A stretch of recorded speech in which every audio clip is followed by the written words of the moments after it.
Alors, j'espère que vous allez bien. Beaucoup de questions m'ont été posées, j'étais absent ces derniers temps. Alors, il y a eu beaucoup de changements, beaucoup des innovations sur ce qui concerne l'immigration des États-Unis. À toutes personnes qui sont venues par le visa et retenir que ça peut être plus vite que vous le pensez. Quand vous demandez l'asile, ça peut aller plus vite que vous le pensez. Dès que vous demandez, vous pourrez probablement déjà avoir la date pour quand vous écoutez. Donc, préparez-vous en conséquence avec des preuves et une histoire qui tient la route. Parce que si on vous appelle, il faut que vous soyez prêts. Alors, les détails très importants. Quand on vous appelle, l'histoire doit être écrite en anglais, pas en français.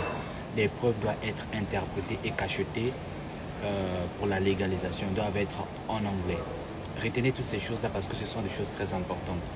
Quand vous arrivez là-bas, vous êtes tenu, si vous avez fait la demande d'asile, vous êtes tenu à donner les preuves 10 à 7 jours avant votre audience. Parce que si vous le faites après, ça ne sera pas recevable.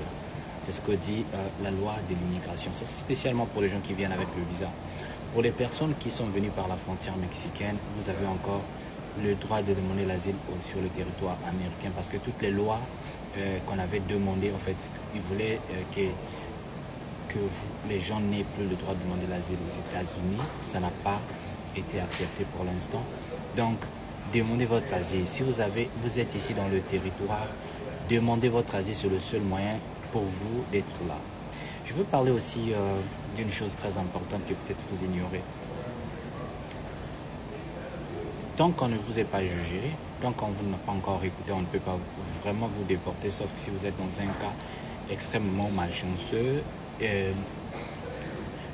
Ça peut arriver, mais je vous demande de demander l'asile pour que, si on vous attrape, vous ayez le temps de vous défendre. Cherchez les avocats très compétents qui pourront vous défendre vos cas.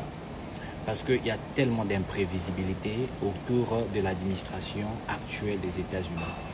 Donc mon conseil est de vous dire de demander l'asile. Si vous êtes marié à une citoyenne américaine, faites la pétition. Cette demande-là de l'ajustement des statuts, cela vous protégerait de beaucoup. Ne faites pas, c'est comme si rien ne se passait. Parce que ça continue à se passer. Actuellement, j'ai vu sur les informations que les gens qui sont venus ici aux États-Unis, qui ont déclaré qu'ils avaient des petits-enfants, il faut actuellement les descendre dans les maisons pour voir si réellement ces enfants-là, bien évidemment, vivent là-bas. Sinon, vous aurez le problème avec l'immigration des États-Unis d'avoir menti. Et c'est une chose très grave. Merci vraiment de m'avoir écouté. Si vous avez des questions, vous pouvez toujours poser. À mon niveau, je vous donnerai des informations que je peux. Si je ne peux pas, je vous dirai alors que je ne connais pas. L'idéal, c'est que vous soyez informé parce que l'information dans un pays étranger, c'est la chose la plus importante que vous pouvez avoir. Je vous aime beaucoup. Prenez bien soin de vous. Surtout, que Dieu vous protège. Merci.